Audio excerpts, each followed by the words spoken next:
From the Homestead Studios in Santa Clarita, California, it's just the Tip-Sters with Melissa Morgan. Remember the Alamo? If you've got a tip for Melissa, a tall tale that you can bring down to earth, a repressed memory that can solve a mystery, how to be famous for not being famous when you start off by not being famous, anything, tell us about it by calling the Tip-Ster hotline at 832-TIPSTER.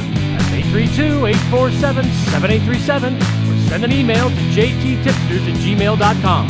Just might hear your tip on the podcast. And now here's your host. She believes in good old-fashioned shoe leather, especially when it's attached to designer boots, Melissa Morgan. More cowbell. I wouldn't really call them designer boots because I get them at DSW, even though it's called the Designer Shoe Warehouse. It's still got a warehouse attached to it. That's true, but they're still designer, aren't they? Or maybe they're just on sale? You know, yeah. I mean, I guess some of them can be considered designer, which is interesting that you mentioned that in the intro because most people know, if you don't know, that producer Mark and I don't talk about the cases before we record, and I never have any idea what his intros are going to be about. So that's always kind of fun to be surprised. But he might know a little bit. He might know the name, maybe of the case or the victim. But he's not, a ghoul like I am, so he doesn't know a lot of details. Like a lot of times, people will say someone's name, and I'm like, well, yeah, of course I know that case. But you could say someone's name, and Mark would be like, did they invent fire? I don't know who they are. Why are they popular? Yeah. So it's a designer element in the victim's clothing is an interesting part of the story. And we're going to do this episode a little differently. Those of you who hate how much I speak, even though that's what I'm supposed to do, but only about the cases. Those of you who hate how much I speak about whatever's going on in my life, you're going to get such a wonderful surprise because we're going right into the case up front, and we're going to talk about some things at the end that may help understand the case, but it's a little more personal to producer Mark and myself. So yeah, those of you who hate how much I talk, you're going to love this episode, I hope. So this episode I didn't want to do because I can't stand when things are related to a holiday and they make me sad. There's a lot of Christmas time terrible things, whether people wait until all their family is together to do something awful.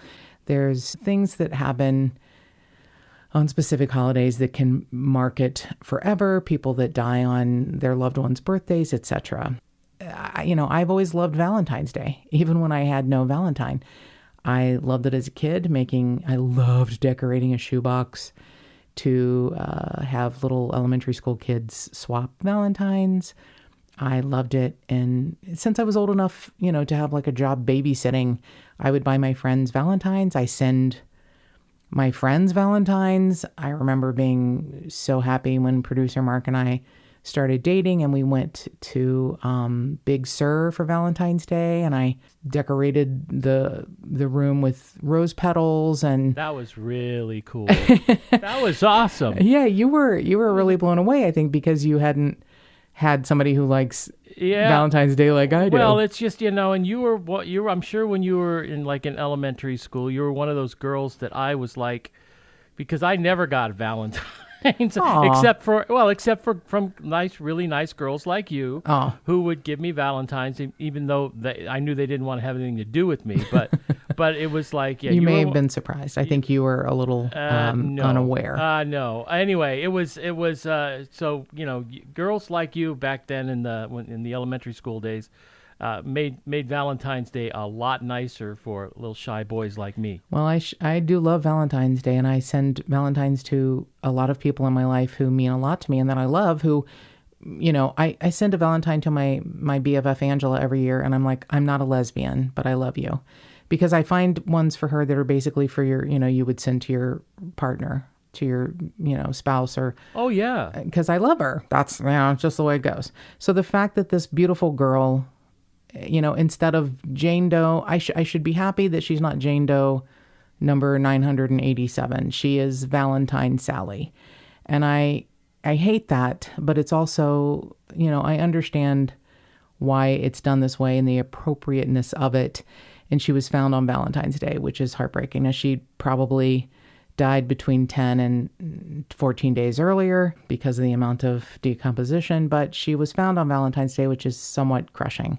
So on February 14th of 1982, in a small town of Arizona, in Arizona called Williams, Arizona, which I'm not sure producer Mark knows. Oh, yeah. knows the geography of the 48 contiguous states like the back of his hand. It's a stop. It's basically You're right. a stop along I-10. You are so right. Or is it 40? I think it might be 40. 40. Oh, 40. It intersects with another freeway, which I can't remember right now. Yeah, but yes, it's Interstate 40 if you're heading up to Flagstaff, exactly. Arizona. Exactly. And it's kind of a place to stop and get gasoline. Yes. Get a bite to eat, whatever. Yes, sir. Gosh, you're good. See, and most people don't know of Williams, and it's really probably mostly for long haul truck routes and, as you said, traveling maybe to Flagstaff. So this small town had very few things: a truck stop, some gas, some convenience stores, and on there are two sightings of this young girl with other people. One sighting is someone who picked her up as a hitchhiker, and the other sighting, and he may be very, very right, and the other sighting is from a woman who was a waitress, but also a part owner of a truck stop with a restaurant. So we don't, again, so let's say February 2nd, which would be 12 days before she's found. A Northern Arizona University student said that he picked up a hitchhiker fitting her description. And her description is important here because she is just constantly referred to as someone with an extreme amount of beauty, a head turner. The detectives say someone who constantly would be turning heads. So on February 2nd, this Northern Arizona University student said he picked up a beautiful hitchhiker fitting her description near the Cordis Junction, and he was traveling north. Now, what he says could be what someone told him, but please just take everything I'm saying with a grain of salt, because this case should have been something so easy to solve, and it is still, here we are, 38 years later, and we have nothing. So he picked up this beautiful woman who was traveling, she said, from Phoenix, where she was living with friends, and she was working as a dishwasher. Now, potentially could be her. She seemed a little more snazzy than someone who worked as a dishwasher as a teenager, but we all start somewhere with, jobs, menial jobs. She told him that because of some family problems, she had to get to New Jersey and was planning to go to the Little America truck stop when she got to Flagstaff to try and get a ride from a truck driver to get to the East Coast. And so the details of her case are so bizarre that it just feels like a case that should have been solved. How did this beautiful young girl, how was she not reported missing? And I believe that she has been by someone, because of some things that would show she led a life that someone cared for her. But there have already been 15 young girls ruled out that it could have been her, including one that it was thought to be her for 2 years until that young girl came home. It's just the saddest. Well, that's very frustrating. The saddest story. So this, beautiful young girl, here's the other thing. It's 1982.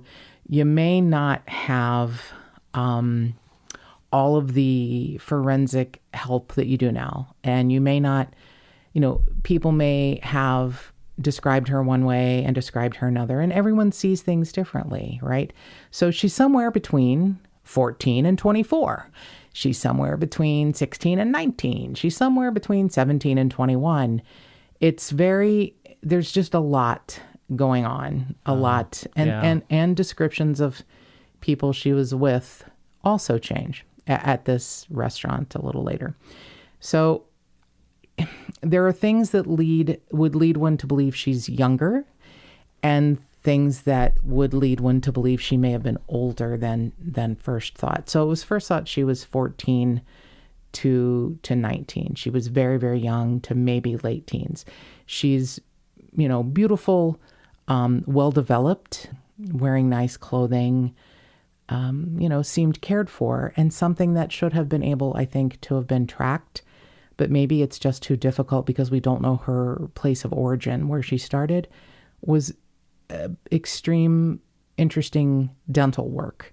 That is one of those things that organizations like NamUs and the Doe Network are so great at, is keeping the information. It's it's so fascinating that the things that can sometimes help us be found if we are lost are our teeth and our hair, things that last way longer than the soft tissue, the muscles, sometimes even bones, but teeth. It's amazing. The dental, I have an even bigger appreciation for the dental, professional world than I ever have before, because this young girl had the beginnings of a root canal drilled through tooth number 19. So a root canal in someone who's 14, in my opinion, would be pretty rare. It seems like something that happens later, but who knows? Maybe. Well, yeah, and they said it was a beginnings of a root canal? So you know what happens? Producer Mark and I have both had root canals. You have to go for a couple of visits. They don't just do it in one shot. Right. And you have to go to a specialized dentist. I've had one, and it's been a long time ago. And Producer Mark has had one or two. Have you had a couple? I've had three. Three. Oh, God. So I do remember people telling me it was supposed to be the worst thing that's ever happened to me, and it really wasn't. Maybe I had a great oral surgeon, but they were not, it's uncomfortable. It's not happy. You're not happy, but you survive. I believe that those surgeons are called endodontists. Thank you, Producer Mark. So, it's you go for a couple of visits. They have to do one part, and then they can do the second part. Like, I guess they do the root canal, and then they put the crown over it maybe after the swelling's gone down, and they can fit it. Something like that. I don't remember the exact process because it has been 25 years since my last one. It was in the early 90s. Yeah, so yeah, it's been a long time. I know, it's been a long time since I've had a root canal. But it felt young at the age of 14. So that's what makes me think she's a little older. She also, the clothing found, she wore a size 36C bra, which you could wear when you're 14. That's pretty early to be developed. I just feel she was probably closer to 16 to 18. That would be unusual for a 14-year-old. How do you know? Why don't you shut up? You don't have boobs. You don't know nothing. I'm a heterosexual male. I've been noticing boobs for a long All right, that makes time. You an expert. Okay, whatever. So, besides the age differential, which is horrifying to me, and I get it, you can't nail down everything, right? She's white. She's female. Somewhere between 5'4" and 5'5". Don't understand why it can't be one or the other. Small framed in that she's between 120 and 125, blonde straight hair. Unfortunately, they can't tell you the color of her eyes because in the 10 days that she was off the side of the road in Williams, Arizona, the animals had done a lot of damage to her upper body, to her face, and even consumed one of her ears. Oh, my. They're assuming that her eyes are blue. Now, the reconstruction done by the Doe Network is overwhelmingly amazing. The shape of the face, the shape of the nose, the shape of the eyes, the hair, the mouth, even the teeth. And the teeth do come into play even a little more.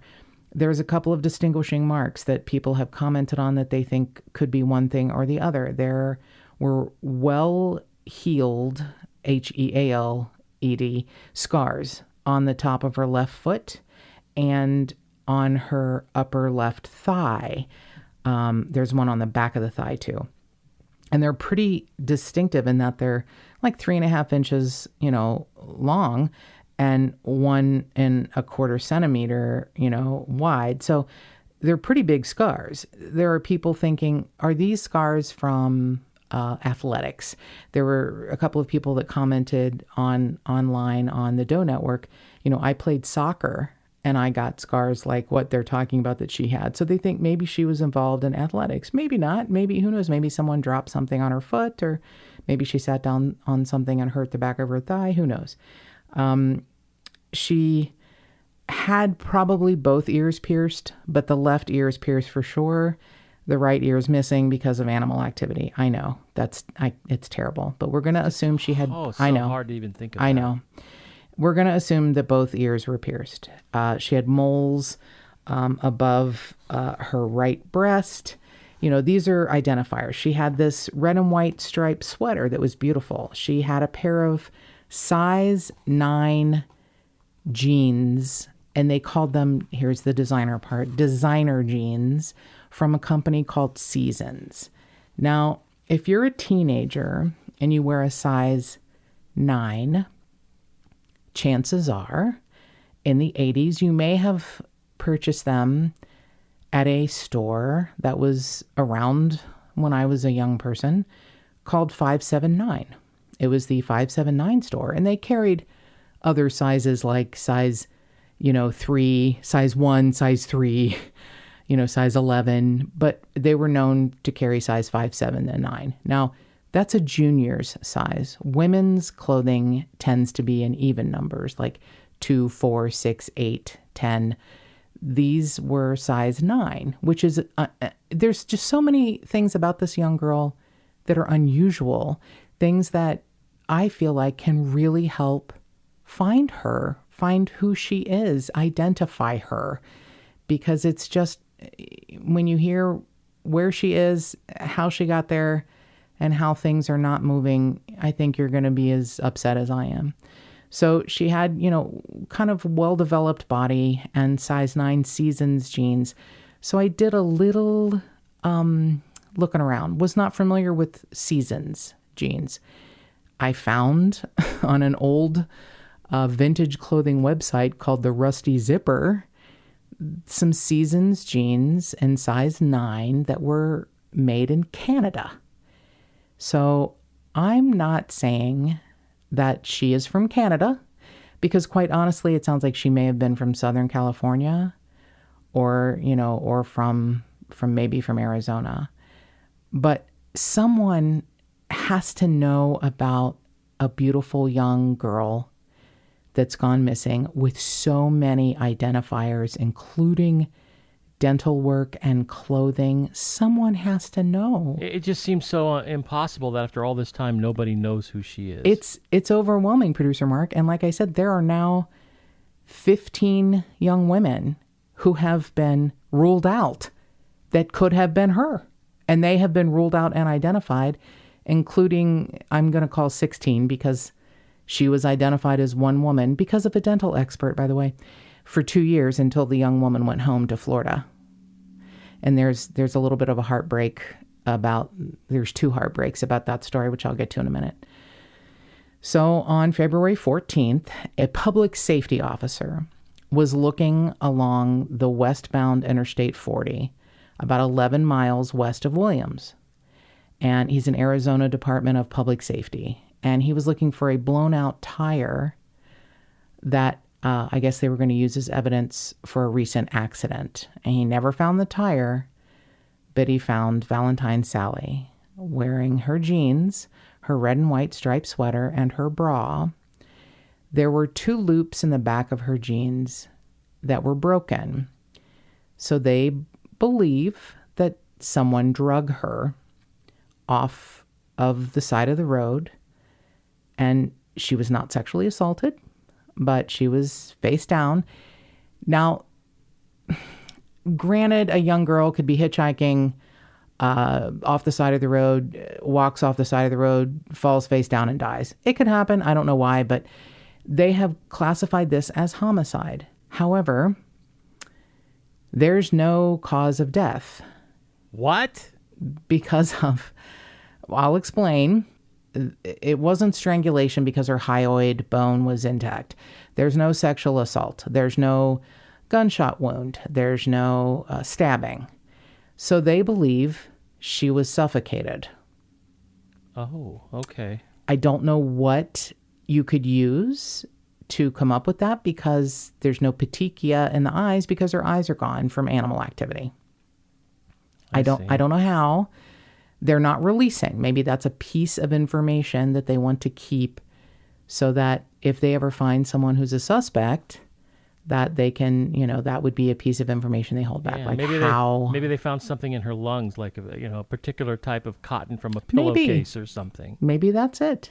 That could very well be it. But they're being very closed mouth about manner of death, saying only that it's homicide, and they're actually even releasing that they believe she was suffocated. And that's not in every report. That's just in some of the reports. Now, one thing that stuck out to me that you said she was found on the westbound side of the I-40. Mm-hmm. That's heading back to Los Angeles. That's heading back. That's not heading toward New Jersey. No. And so that's why I'm asking you to keep, there's 2 witness reports. And one is from the student from the University of Arizona.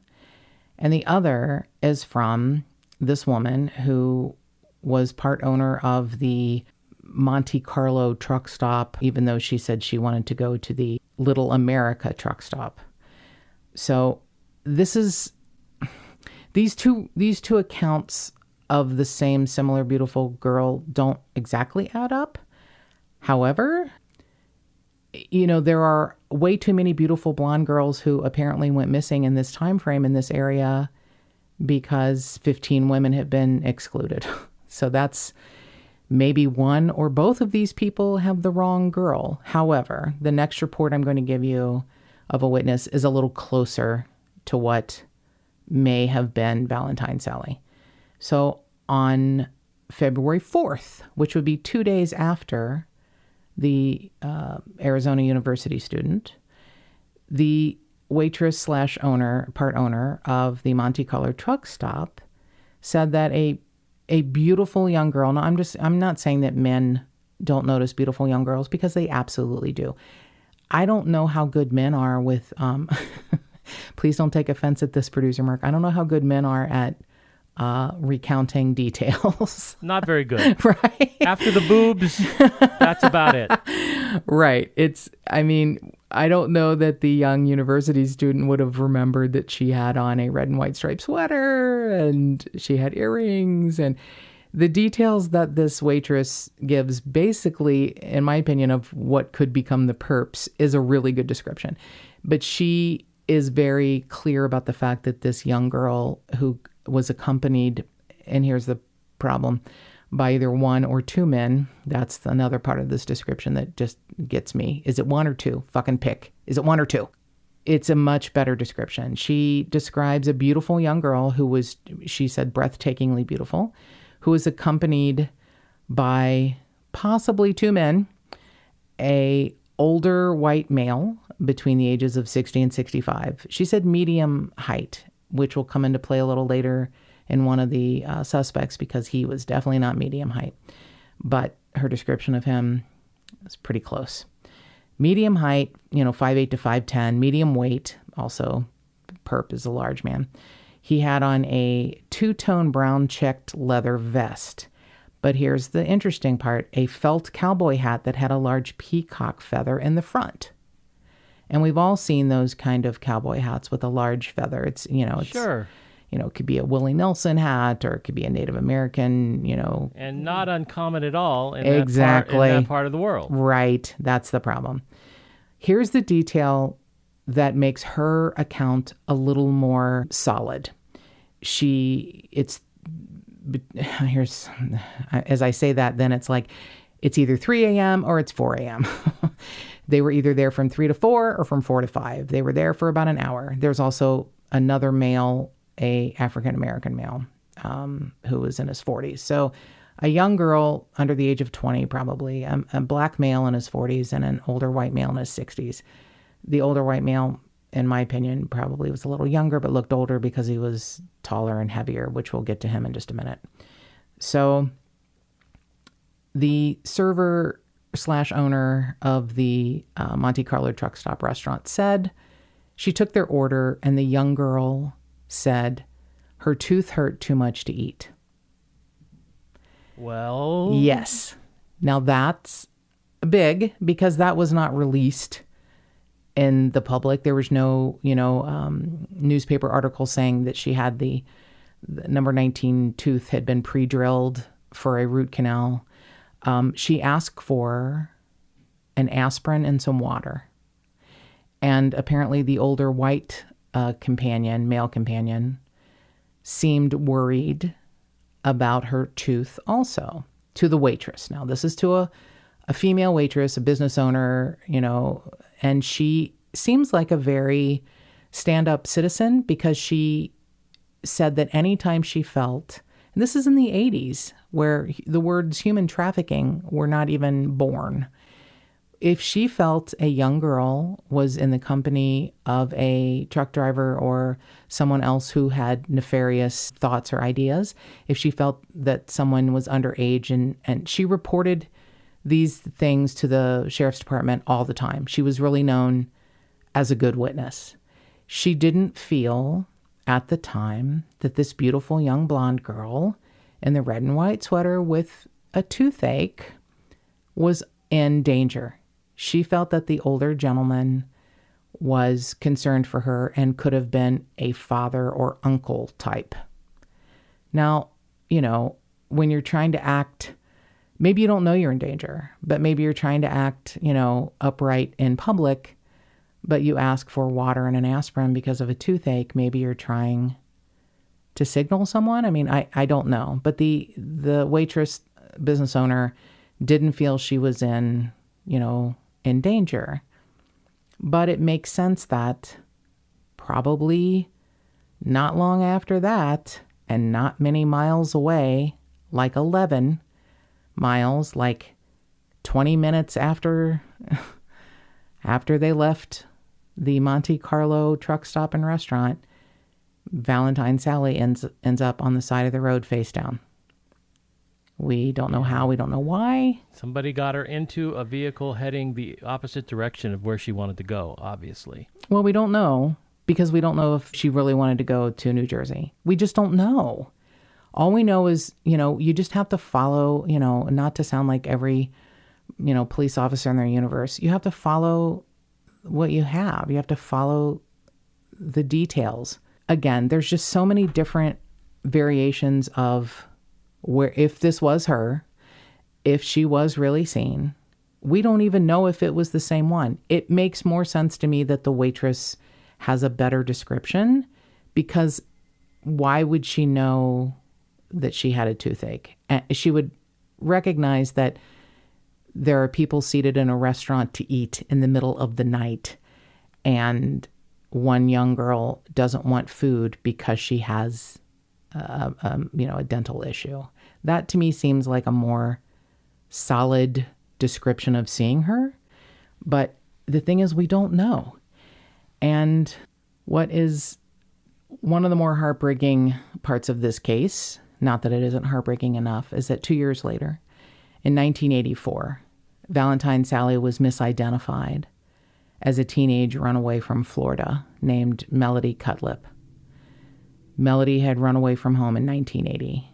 Now, what's really upsetting is that a forensic odontologist matched Valentine Sally's bite marks after they were enlarged with images of Melody's teeth that came from her dentist.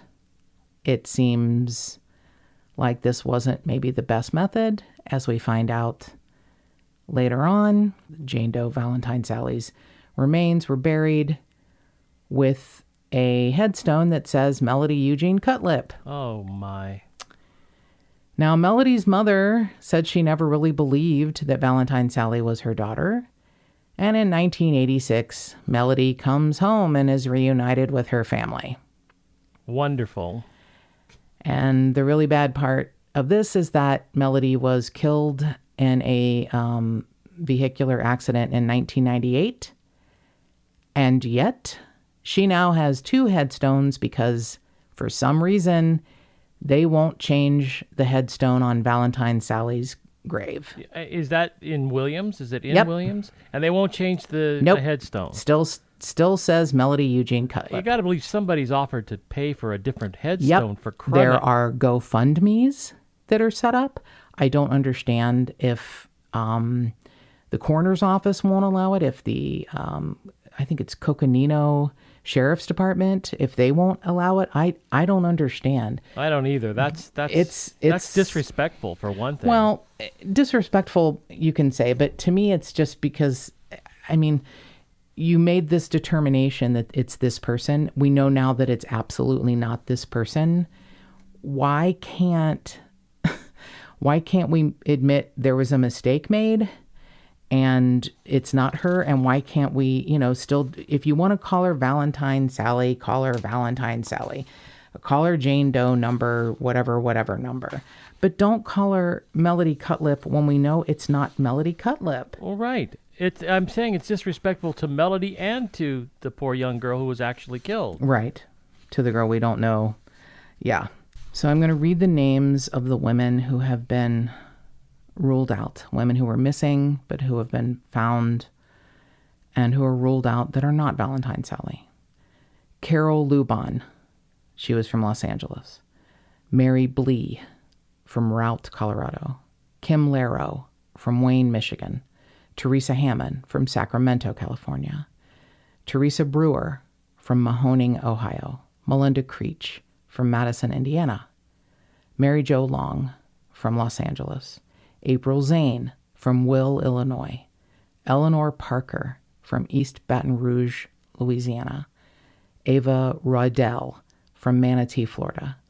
Charlotte Kinsey from Oklahoma. Dina McCann from San Joaquin, California. Dorothy Clitheroe from Maricopa, Arizona. Amy Yakimek from Maricopa, Arizona. And Diane Webb from Maricopa, Arizona.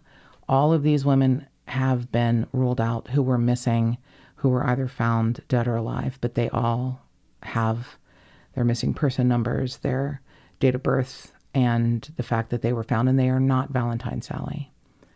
So one of the theories is that the person with the hat with the feather is a serial killer who is the worst of the worst because he wouldn't admit anything, and many of his victims are still out there and have never been found because I guess he was really good at what he did.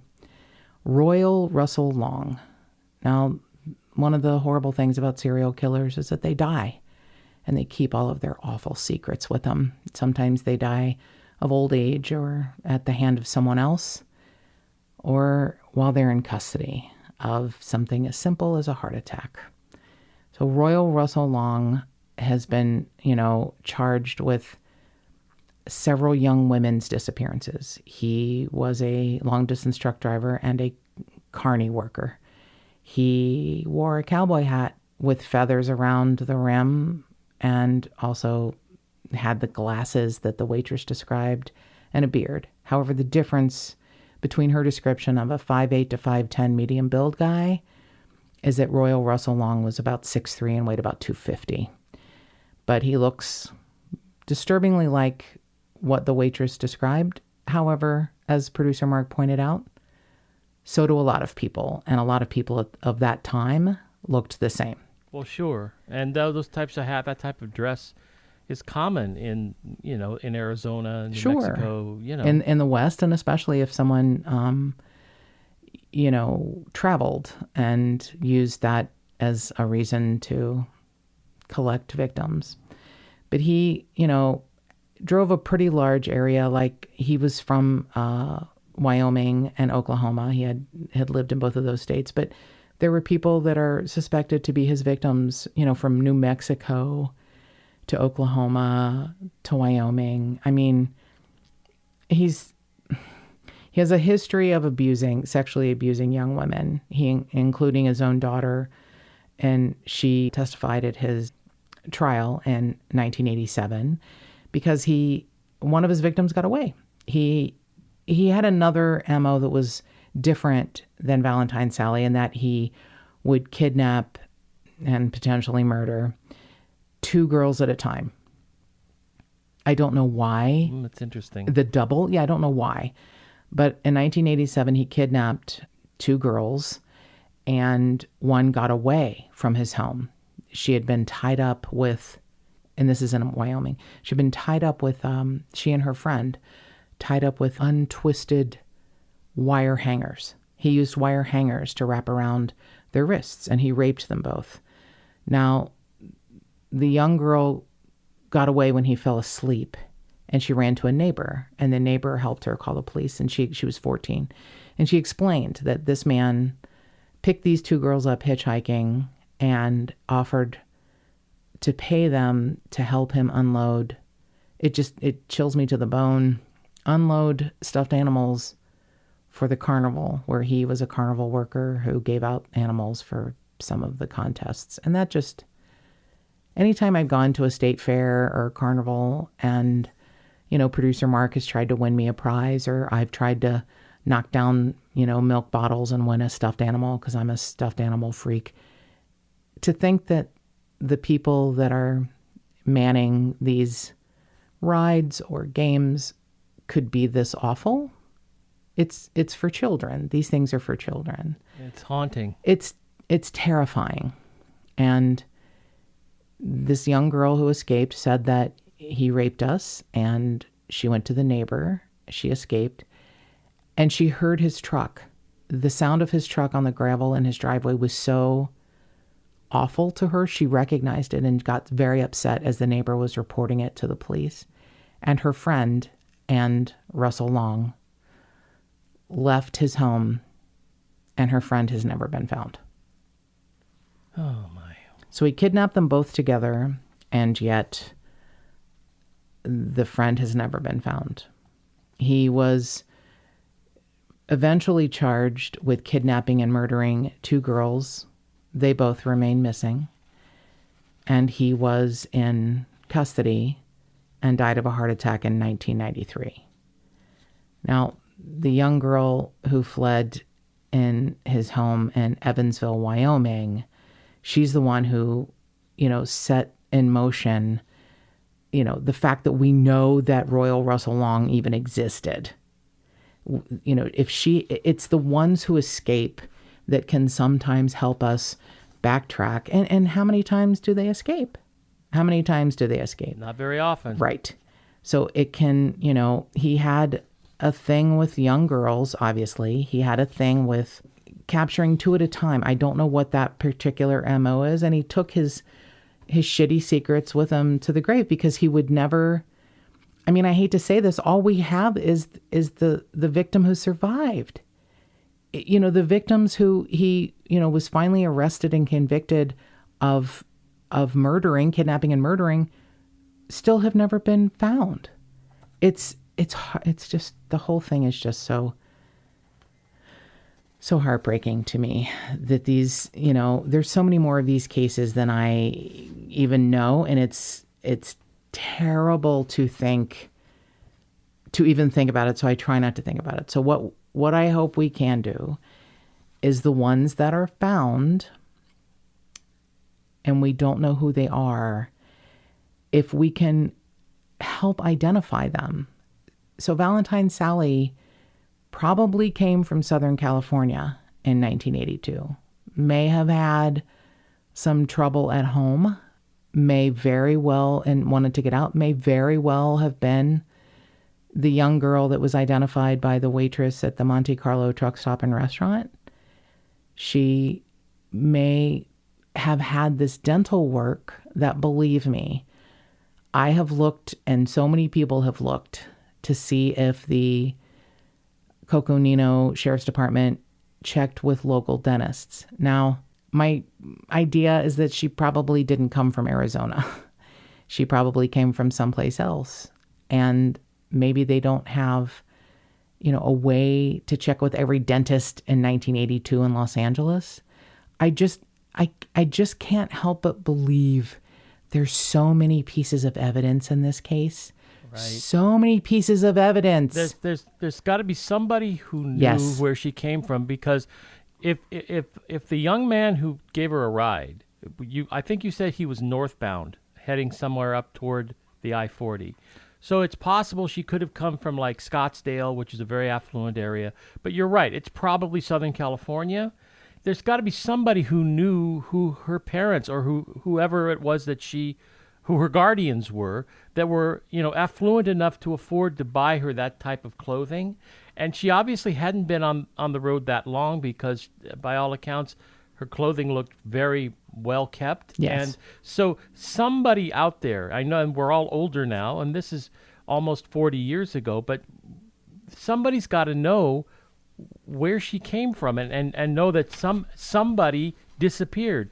A young girl disappeared somewhere that nobody could explain. And it's just so baffling that nobody has come forward. Well, that's the thing. And thank you, Producer Mark, for explaining that, because there are apparently so many missing people who fit this description that 15 young girls and women from across the country have been ruled out. 15 as of December of 2019. And here we are in February of 2020. I believe that a young girl who was missing has just not been identified as Valentine Sally. And if your heart, like a Valentine, has you thinking of anyone that you know that could fit this description, I'm going to give you the Coconino County Sheriff's Office cold case number now and at the end of the episode, which will be in a little bit from now because we have a few other things to discuss. The number is 928-226-5033. And the cold case detective who has her case seems like a really stand-up guy who is open to hearing anything you have to say. And his name is Detective Chuck Jones. And I will give the number again at the end of the episode. So producer Mark and I were given a rare opportunity this last week. We got to spend a week in Laguna, which is typically a much more chill event, but it turned out to be a working week and working in the best way possible. We got to interview Detective Joe about the Peter Chadwick case, which we will update, and that will be next week's episode. But we also got to have a private tour of the LA Sheriff's Department Homicide Bureau. And it's the country's largest homicide bureau. And it is spectacular. And I didn't know what to expect. It was such a lovely honor and such a gift to be able to go. And I was a little, thrown back. I didn't know what to expect. When it was offered to us, it was just like, wow, that's quite a gift. Is it just going to be a bunch of guys sitting around in cubicles? Well, there's a lot of that, but there was a lot of that. There is. It's a huge, I'm going to call it the bullpen just because I'm very dramatic and it sounds cinematic, which, by the way, we were not allowed to record anything or take pictures of anything. And there's part of that is sad and part of that is delicious because it becomes a part of a wonderful memory. It just becomes a beautiful memory. We can't replicate it for anyone. We can't post pictures on social media because we weren't allowed to take them. And that's totally fine. I was worried that there would be a cavity check, but no one, didn't. I was kind of hoping for it. Well, you're a weirdo and I'm not. So yeah, I didn't, no cavity checks for either producer Mark and myself. But it was such a overwhelming experience. You think you know how it's going to go, or you imagine in your mind, but you walk in and there are large pictures. By the way, this bureau has been in existence since we couldn't remember. It's 1922 or 1923. 1923. I think 23. Finally, yeah. So it's coming up on its 100th anniversary as, the largest homicide bureau in the United States. And it's fascinating. And there are men and women from all over who work there, who have had different careers, different lives, and have come together to make this, I say it 1,000 times a day, it takes a village. This is a fucking village. It might even be bigger than it might be a town. It's like its own zip code in my mind because it's so much bigger than I thought. And producer Mark is right. There are a lot of guys. It looks very like an episode of NCIS where there's a bunch of people sitting around with large, beautiful, thin computer screens. That was, and I'm not a techie at all, but I was walking around, I'm like, Mark, can we have those kind of... These monitors are huge and beautiful, and people are on the phone, and they're very focused on what they're doing, and they are discussing things with each other. And doing research. I saw a lot of people doing research. So much research, and they have different departments that do different research. And I got to see what a murder book looks like, and I thought it was a binder, and it's not really a binder because they're too big and so many pages, and the people that enter the information that the detectives give them, they do a lot of their own work, but they have a lot of help, thank God. We got to see interview rooms and the cameras that are, very tiny. You don't even know they're there, but they're watching everything you do and every move you make and every sniff you take. It's fascinating, these two interview rooms. To me, that was fascinating. But you walk in and it's, giant poster type pictures on canvas of the arrest of Richard Ramirez and Charles Rathbun. Oh, yeah. What got me about the photos is that, when you see, murder, crime scene photos on TV or in the newspaper, they're always, redacted so you don't see the body. You don't see what it really looked like. These guys have the real photographs up there. There was one that really caught me where it was obviously... a couple of attorneys got murdered. What it was in a courtroom. And the thing that fascinated me was that one of the people who had obviously been felled had his ankles crossed. And to me, the details of the dead man's ankle cross is that typically you're dead before you hit the ground. I don't know if it's typically trauma to your body, and if you've been shot or killed while you're standing, and maybe it's immediate heart death, your heart just stops. When you fall back and land on your back, your ankles cross. Right. So there's a cold case department, which I didn't realize that the detective who gave us this fantastic opportunity, I didn't realize that he worked exclusively cold cases, and that's even more wonderful to me. But there's like 4 veteran officers who came back and work sort of on a part-time basis after retirement on cold cases. And it's the perfect people because they're all fucking sharp as can be, and they all are motivated and want, these cases solved. And they're all, have a lifetime of experience doing different things, working in, gang units and, working for the ATF. And Mark was like, wow, look at this is obviously in court. And I didn't even notice, except that there were, like some wooden pillars and all of I'm looking at the fedoras and the ties and the cuffed pants. And I'm like, this is amazing. And the dead man's fall with his ankles crossed. I'm like, oh, look, his ankles are crossed. And just noticing that it's a from a specific era, like in the 50s. But the officer that particular picture that both captured producer Mark and I, that particular officer goes, yeah, nothing better. A room full of dead attorneys. It was something because it was just a stunning photo because the one guy was on the floor, and the other guy is still in his chair, and just shot, and you just see these dead people there. It's very, and these officers wearing fedoras, and it was an award. Apparently, according to the officer that it's above his desk, it's an award-winning photo, and producer Mark said we were both just blown away by the surroundings, and he said.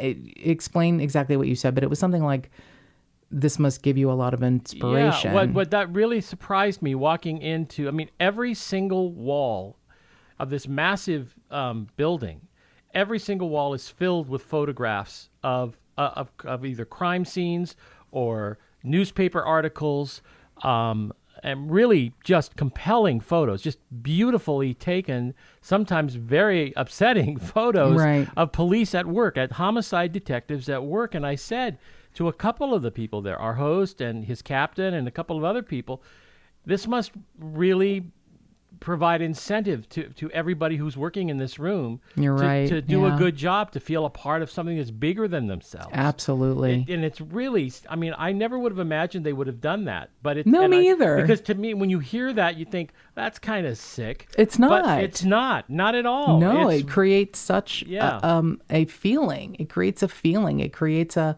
like you beautifully worded it, you're part of something bigger than yourself. It was an incredibly eye-opening experience, and I feel so, grateful and blessed that we got that experience. It was such a gift. Yeah, we met some very interesting people. Yeah. And, I mean, the veterans, the guys that were the veterans were the ones that really, really impressed me. I mean, they really seem they have an air about them that is you can't explain it in words, but they're pretty phenomenal people. They are, and there's a lot of gallows humor because you have to. I would think in this field, you would have to have a good sense of humor, and the detective who gave us this great gift was walking around and showing us all the departments, and he took such pride in all of them, and they are all fantastic. But one was a department of the people who compile the murder books, and he obviously knew he could joke around with this woman, and he said, this is, I don't even remember her name, but he said, and she has a drinking problem. And she started laughing, and I said, hey, did you notice that most of his sores are healed on his mouth? And he like doubled over laughing, because I was like, I'm gonna fucking get you back for getting her. And it was, everyone has a great sense of humor, and they all constantly rib each other. It did remind me of a modern, well-designed Barney Miller episode. Like a bunch of fascinating dudes, who are... Oh, women too. Remember the woman that had the fuck button instead of the the Staples button that, what is it? What does the Staples button say? It's like, I don't remember. Know. But there's that, this one just said fuck. And you push the button and it has different versions of saying fuck you. It was like an extended... Yeah, because I might have let an F go every now and then, but she was amazing, and I was like, "Can I hit the button?" She's like, "Absolutely." So it was like fuck. It was hilarious. It was like an extended version. So I guess if they have a bad day, somebody gets to hit the fuck button, and it was just, that's the kind of stuff you need, I think, to blow off steam from what you do. Yeah, right. So back to Valentine Sally's exquisite reconstruction. The Doe Network does an amazing job of reconstructing people when we can't figure out exactly what they look like because of decomp, etc. The reconstruction department, the sketch artist department of the Homicide Bureau, is state of the art.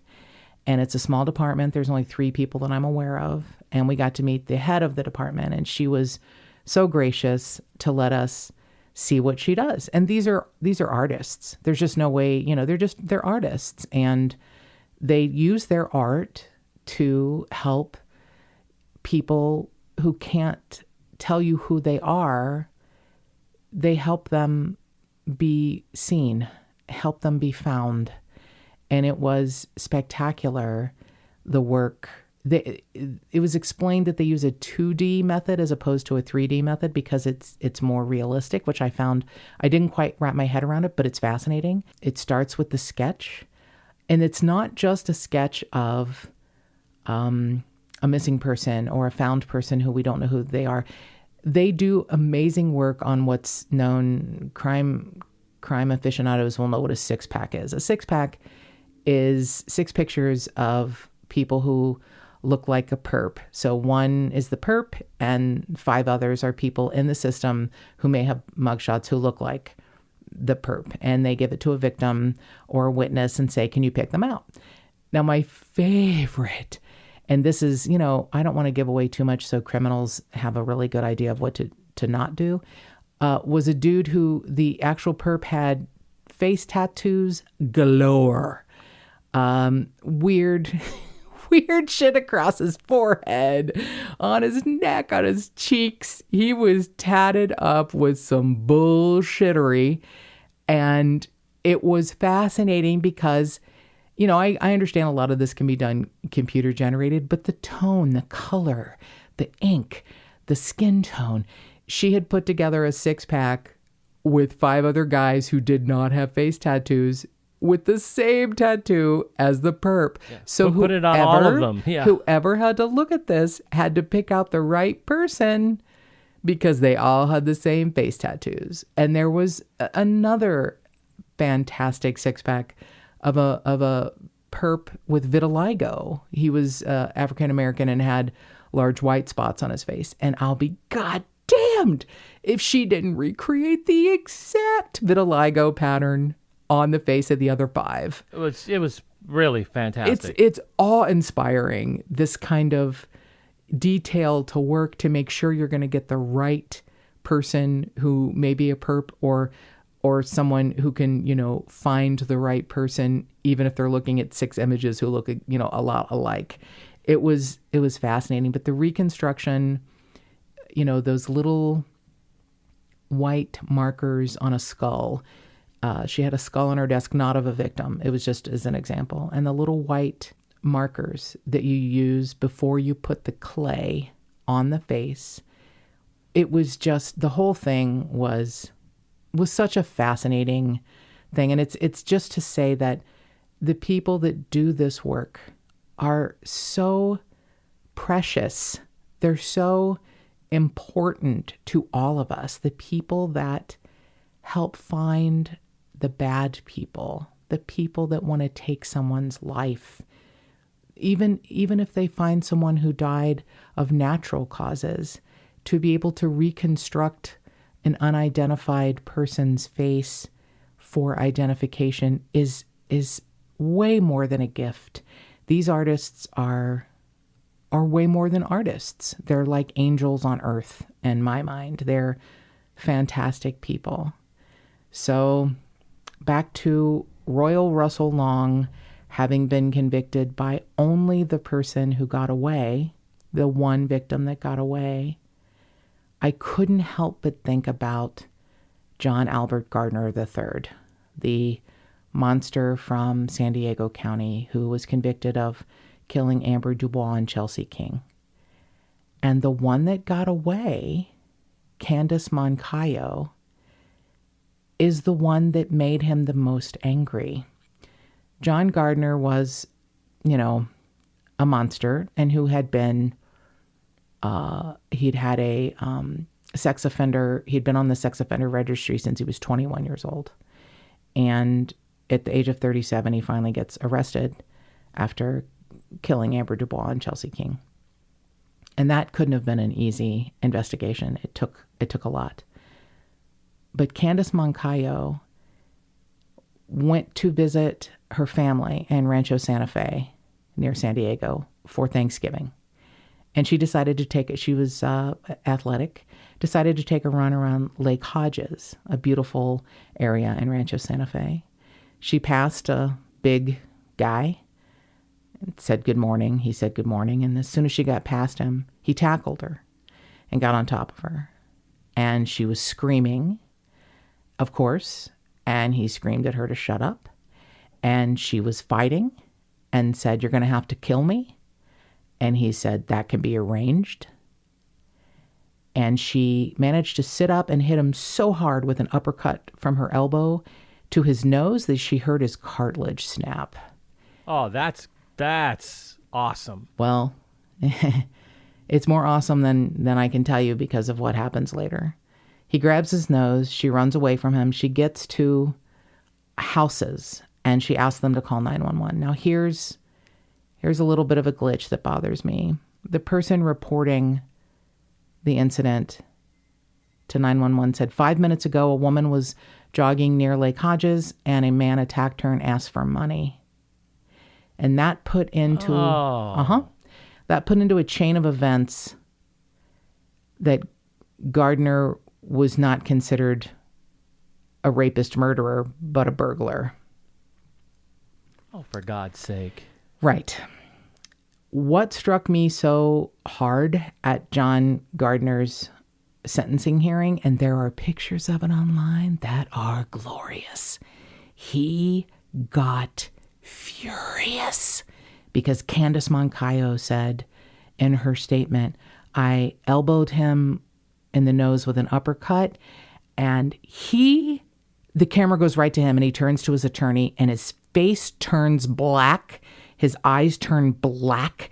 He lowers his head, and he turns to his attorney and said, she never got me. She never got me. Wow. That's the thing.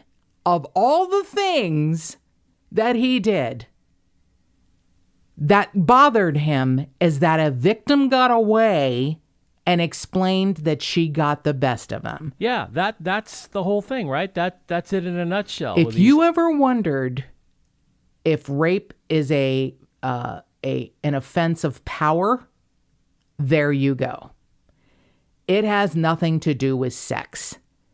It has to do with dominating your victim, potentially mostly females. I'm not saying men don't get raped. I'm just saying it's a large percentage females. And he admitted to killing Amber and Chelsea finally. He admitted it. He's like, I'm a bad man. I've done bad things and I need to go away. And he did. But still wouldn't admit that one victim got away and because she overpowered him. That was the thing that bothered him the most of all the things. Probably still does, too. I hope so. He's now 40 years old in prison. I hope so. God, I hope so. I hope he's just sitting there massaging his broken nose, thinking to himself, I let her get away. God, that's the part that killed me. But I'm not saying we all can get away from someone who's bigger and stronger than us. But God bless the people that fight. God bless the people that fight and sometimes get away. You know, use an elbow and uppercut that fucker in the nose. Punch him in the nuts. I realize I am not a safety expert and I should keep my mouth shut. But I still am I'm so taken by the fact that someone got away from Royal Russell Long and someone got away from John Albert Gardner. And I'm really sad that Valentine Sally didn't get away from whoever did whatever they did to her. But I think we can find her. I think we can find who she was. And if you have any idea of who Valentine Sally might be, again, please call Detective Chuck Jones at the Coconino County Sheriff's Office. Her case number is number 82-11000. 82 would be the year that she was found. I don't know what the 11000 means, but that's her case number.